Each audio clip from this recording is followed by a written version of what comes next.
education, healthcare, roads and bridges, water, energy, transport, IT, industrial and economic zones, agriculture and forestation. These projects are at various stages of development. Rupees 190 billion worth of projects are currently under construction. Projects worth rupees 365 billion are at investor solicitation and feasibility stage and expected to be awarded by early next year. In the current fiscal year alone, an expenditure of rupees 65 billion has been incurred on PPP projects. Our star project, the Sharai-Bhutto Expressway. The first segment of Sharai-Bhutto Expressway was inaugurated by Chairman Bilawal Bhutto Zardari in January 25 from Saidabad to Shah Faisal. And I'm very happy to inform this House that the Karimabad to Qaidabad section is ready, and inshallah ta'ala it will be inaugurated and opened for traffic tomorrow, the 14th of June 2025. And the remaining portion up to M9 is scheduled to be completed by December 31st this year, and inshallah it is on track, and we will provide this scheme for the people of Sindh by December 2025. The M9 to N5 link road, initially only 7.2 kilometers, was in operation, and now by September 2025 this entire length will be in operation. Apart from this, in the PPP we are doing the Marble City project, the Ghodki-Kantkot bridge project, the JICA rehabilitated school, the Rani Bagh Hyderabad project, carbon emission through forestation, the NED technology park. Apart from that, we are spending rupees 70 billion in viability gap fund for the next year. International arbitration mechanisms have been approved for transparent dispute resolution and to align with global standards. Amendments to Sindh public procurement rules have been enacted to expedite processes and promote fairness, particularly for unsolicited proposals. Mr. Speaker, sir, our PPP framework has evolved into a powerful tool to unlock value, leverage private sector efficiency, and accelerate public service delivery. The model exemplifies the Sindh government's commitment to inclusive, sustainable, and innovation-led growth. Sir, we had started this year with an unprecedented development portfolio of 959 billion. Due to the lower collection by the federal government and other issues regarding inflation and high project increase, whereby the projects had to be revised, we have released the date, and we plan to release 666 billion rupees, and inshallah ta'ala we will touch a development spending of rupees 600 billion this year, which will be an all-time high.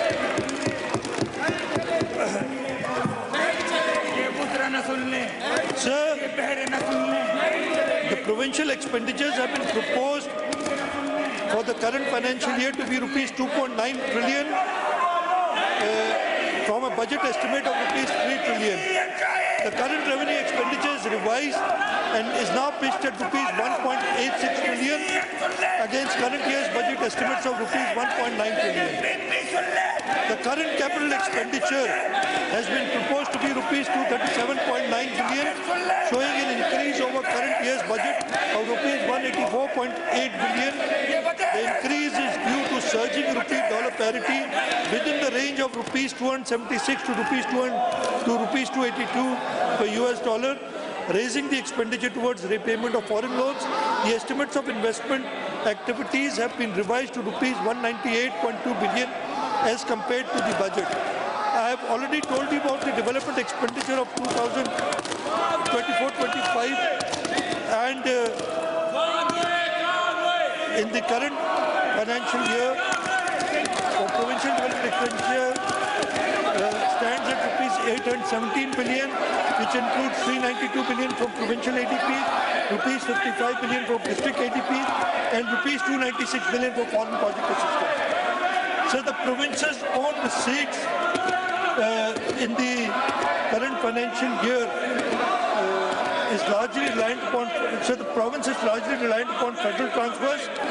In the current financial year, the revised estimates of federal transfers have been proposed at rupees 1.79 trillion compared to a budget estimate of rupees 1.9 trillion. So 104 billion rupees have already been deducted by the federal government from our share. Therefore, the revised estimates for divisible pool stand at rupees 1.623 billion as against the budget estimate of 1.747 billion. The revised estimate for straight transfers are rupees 129 billion against a budget estimate of rupees 6 billion.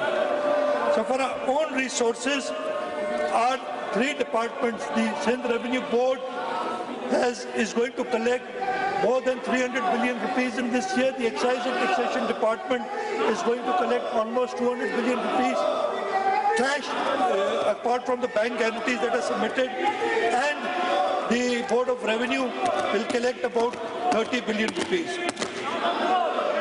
So the non-tax revenues have been proposed to be at rupees 51.5 billion. So for the next financial year, the budget outlay for provincial expenditure for year 2025-26, as I said earlier, is rupees 3.45 trillion. This marks an increase of 12.9% over budget estimates of the current financial year. I will very briefly present the components of current revenue, capital and development expenditures. Budget estimates for current revenue expenditures have been pitched at rupees 2.15 trillion, which is 12.4% higher than budget estimates of 1.9 trillion for the current financial year. The increase is mainly due to inflationary impact on the operating expense, enhancement of grant and aid to non-financial institutions, including hospitals, public sector universities, local councils, necessary salary rise in shape of relief allowance to government employees, and raise in pension expenditure due to increase in pensions. Highlight of budget estimates for 2025-26. Then I'll just talk about the major departments.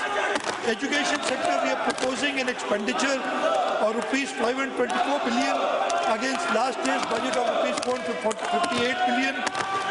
For primary education, the allocation is being enhanced from 136 billion to 156 billion. For middle and elementary, it increased from 36.2 to 42.7 billion.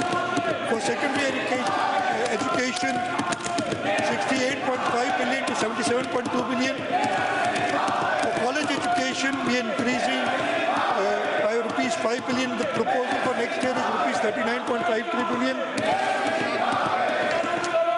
For higher education, we have kept the budget of rupees 42 billion for next financial year. So for the differently abled persons, the DEPD department, we are increasing the provisions of funds from rupees 11.6 billion to rupees 17.3 billion for budget estimates of 2025-26. Sir, in the health sector, the budget estimates of financial year 25-26 have been proposed to be rupees 326.5 billion against rupees 302 billion, with an increase of 8% over last year's budget. This includes rupees 18.2 billion reserved for medical education next year. Sir, on the development side, we started with a portfolio of rupees 595 billion, but due to resource constraints, we have brought and rationalized the ADP down to rupees 520 billion. Therefore, only 475 new schemes have been proposed in ADP 2025-26. These are linked to high priority areas including flood rehabilitation, renewable energy, development in less 5 developed districts, uplift of divisional headquarters, clean water and sanitation. A focused increase of 20% has been proposed for social and productive sectors, while allocation for other departments has remained constant. The budget allocation for major sectors for next financial year are rupees 99.6 billion for education, rupees 45.3 billion for health, rupees 73.9 billion for irrigation, rupees 132 billion for local government, rupees 11.25 billion for energy, rupees 22.5 billion for agriculture, livestock and fishery sectors. Sir, we have a number of schemes for upgradation of infrastructure in Karachi. We are upgrading the Damloti pumping station in Gadab town, Malir, at a cost of rupees 219.7 million. Comprehensive renewal through rehabilitation of sewage water, street lighting in Union Council 1 to 19 at a cost of rupees 3.5 billion.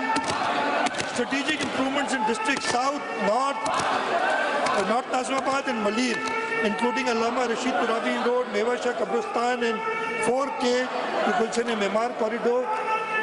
Road construction and water sewerage and paver works in key UCs of district Malir, Kyamadi and Korangi, cumulatively exceeding rupees 5 billion.